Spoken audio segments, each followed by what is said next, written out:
नमस्कार। आप एक बार फिर से सभी दर्शकों का बहुत बहुत स्वागत है विशेष पंचनामा में। विशेष पंचनामा में हम विशेष रूप से चीरफाड़ करवाते हैं अपने संपादक डॉक्टर नमन मिश्रा सर से।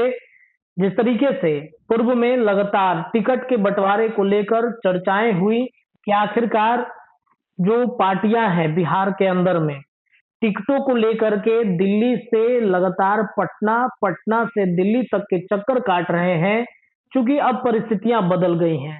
नीतीश कुमार एनडीए गठबंधन में शामिल हो गए हैं और एनडीए गठबंधन में शामिल होने के साथ कौन से ऐसे दल हैं जिनके जो उम्मीदवार हैं उनके टिकट कट सकते हैं, कौन से नए उम्मीदवार होंगे, सीटों के बंटवारे में कौन से लोकसभा क्षेत्र पर किन पार्टियों की दावेदारी है, इस पर फाइनल मुहर लगाने के लिए मुझे लगता है कि फरवरी और मार्च के पहले हफ्ते में सब कुछ क्लियर हो जाएगा।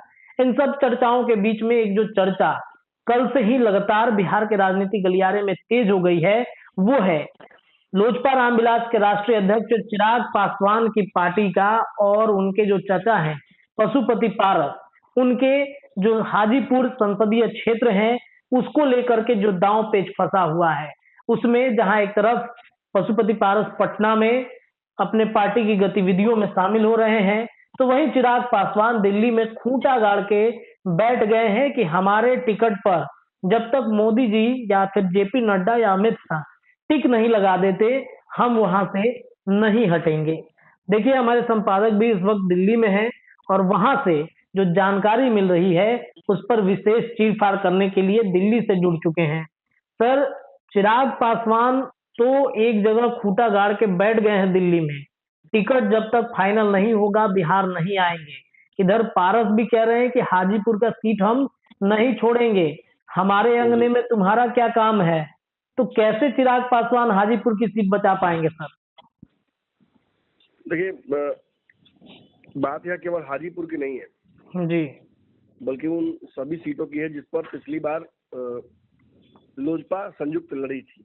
जी, लोजपा आज भले ही दो पार्टियां हैं, लेकिन पूर्व में एक ही पार्टी थी और याद रखिएगा मेरी बात, आने वाले भविष्य में भी एक ही पार्टी होगी जी। दो लोजपा एग्जिस्ट नहीं करेगी, मतलब मर्ज हो जाएगा दोनों एक ही में। देखिए बहुत सारे रास्ते हैं, जरूरी है कि दोनों मर्ज ही हो जाए, और भी तरीके हैं। जी, जी। एक बात ये जान लीजिए कि पटना में लगातार बैठक जो हो रहा है पशुपति पारस उनके कार्यकर्ताओं का, उनके पदाधिकारियों का, जी, जी, जी, जी। ये भी इस बात का परिचायक है कि जब दिल्ली में सीट की बंटवारे की बात चल रही है, जब दिल्ली में 20-22 तक सब फाइनल होना है जी, तो इस इम्पोर्टेंट समय में सीटों के बंटवारे को छोड़कर वो वहाँ पटना में क्या कर रहे हैं? तो हो सकता है कि यहाँ पे टिकट उनका फाइनल हो गया हो, चुनाव की तैयारी में हो, चिराग पासवान को फाइनल नहीं हो पाया है चिराग पासवान का। ये भी तो हो सकता है कि भाजपा ने कह दिया हो कि आपको एक ही सीट मिलेगी। ये सीधी बात मैं आपको बता दूं, इसमें घुमा फिरा के बात करने वाली किसी बात नहीं है जी। मेरी जानकारी जो मुझे प्राप्त हुई है, जो बिहार के नेताओं का दिल्ली में हलचल में देख रहा हूँ, जी, जी।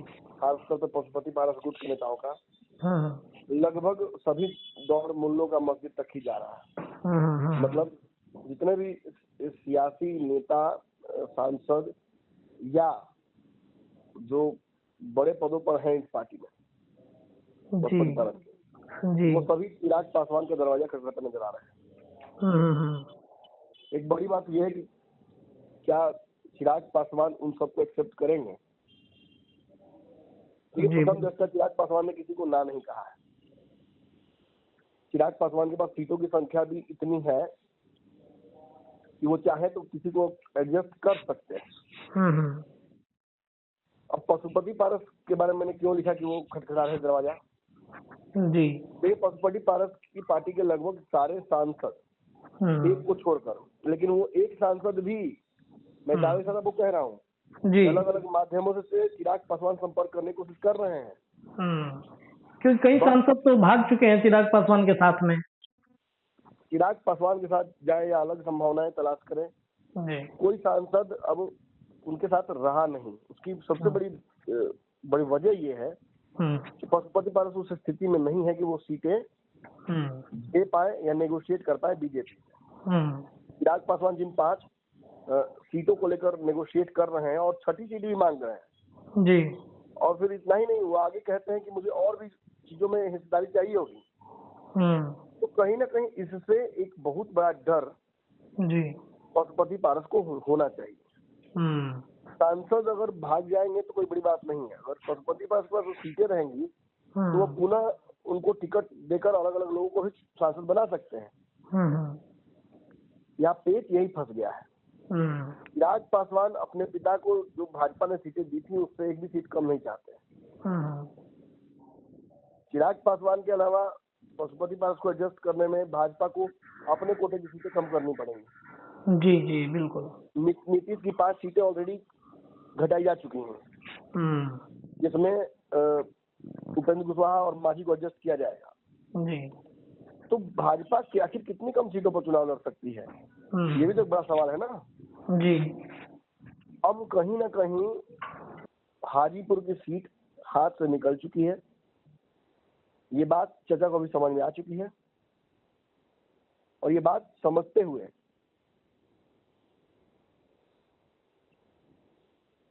जी कहीं ना कहीं जी चिराग पासवान या पशुपति पारस जी इसको एक्सेप्ट भी करने लगे हैं। अच्छा अच्छा। देखिए, जब तक सांस तब तक आस। जी। जब तक ये नेगोशिएशन चलता रहेगा तब तक पशुपति पारस जरूर चाहेंगे कि ये भ्रम बना रहे कि उनको सीटें मिल रही हैं, उनके सारे सांसद दोबारा लड़ रहे हैं। मतलब सर उनका फाइनल कुछ भी नहीं हुआ है, वो ऐसे ही मुझे लगता है कि दबाव बनाने की कोशिश कर रहे हैं चिराग पासवान पर, भाजपा पर। देखिए, एक बात स्पष्ट जान लीजिए कि यहाँ पे एक सबसे बड़ा जो खेल है वो ये है कि चिराग पासवान की सीटों को लेकर, संख्या को लेकर कोई कंफ्यूजन भाजपा को नहीं है जी। बस सीटें एडजस्ट कहाँ की जाएंगी उसको लेकर वार्ता हो रही है। और इनके चिराग पासवान ने किसी से मिलने से इनकार कर दिया था, वो किसी से दिल्ली में नहीं मिल रहे हैं। अच्छा अच्छा। और जितने भी इनके सांसद हैं वो लगातार उनसे समय ले रहे हैं मिलने के लिए। ये इस बात को भी साबित करता है कि चिराग पासवान कुछ और ही सोच रहे हैं। अच्छा। रही बात जो सीटें ऑलरेडी उनके पास हैं, एलजेपी के पास यानी पशुपति पारस के पास, उनमें से एक समस्तीपुर छोड़ दिया जाए तो किसी सीट पर कोई प्रत्याशी रिपीट होता दूसरी नजर नहीं आ रहा है। अच्छा अच्छा। सर तो इसमें अब यदि आगे चल के जी बोलिए सर बोलिए। अब यदि आगे चल के चिराग पासवान के समानांतर राजनीति करनी है पशुपति पारस को, तो उसका एक ही रास्ता है कि दोनों पार्टियों को या तो एक कर दिया जाए, जिसके लिए चिराग भी तैयार नहीं होंगे जी, या चाचा धीरे से और कोई राजनीतिक विकल्प तलाश कर। नीतीश अगर महागठबंधन में रहते हैं तो पशुपति पारस वहां जा सकते थे, उनके लिए एक लास्ट रिजॉर्ट था। नीतीश कुमार भी एनडीए में आकर कहीं ना कहीं पशुपति पारस के नेगोशिएटिंग पावर को बहुत कम कर देते हैं जी। और इसी वजह से अब ये सारा सियासी जो ड्रामा दिल्ली में जो हो रहा है उससे पशुपति पारस को बिल्कुल अलग देख रहे हैं। आसपास बहुत ज्यादा ही आवाज है। जी जी सर, इसमें एक अंतिम प्रश्न के साथ मुझे लगता है ये पंचनामा हम समाप्त करेंगे, क्योंकि जो चर्चाएं लगातार चल रही हैं प्रिंस पासवान को लेकर के कि हो सकता है कि भाजपा अपने सिंबल पर प्रिंस पासवान को लड़ा दे, जो चिराग पासवान है उनको 5 सीटें दिया जाए, इस बात की संभावनाएं क्या लग रही है क्या सर दिल्ली में? जी एक बार फिर से सवाल रिपीट कीजिए। सवाल ये था कि जो संभावनाएं लगातार बन रही हैं कि हो सकता है कि समस्तीपुर सीट पे जो प्रिंस पासवान है उनको भाजपा अपने सिंबल पे लड़ा दे, चिराग पासवान जो सीट डिमांड कर रहे हैं वो सीट मिल जाए और पारस को कहीं हो सकता है कि कहीं और जगह पे सेट किया जाए। हाँ, ये एक बड़ी संभावना है, इससे इनकार नहीं किया सकता है जी। पशुपति पारस कहीं और एडजस्ट होते दिख रहे हैं आराम से। चुनाव तो वो लड़ेंगे तो हाजीपुर से तो नहीं लड़ पाएंगे जो दिख रहा है फिलहाल सिनारियो जी जी। और रही बात प्रिंस पासवान की, तो प्रिंस पासवान को एडजस्ट कहीं ना कहीं किया जा सकता है।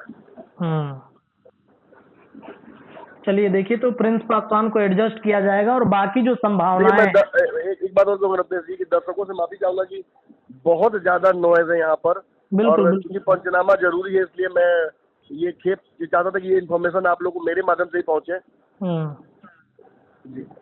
चलिए दर्शकों, तो देखिए, चिराग पासवान के दिल्ली आवास पर काफी गहमा गहमी तेज हो गई है। चिराग पासवान लगातार मंथन कर रहे हैं और लगातार पारस भी काफी परेशान है टिकटों को लेकर के। क्या होता है, संभावनाएं लगातार हम आपको पंचनामा के माध्यम से अपने संपादक नमन मिश्रा सर के साथ देते रहेंगे। फिलहाल अभी के लिए इतना ही। जुड़े रहिए हमारे चैनल के साथ। धन्यवाद।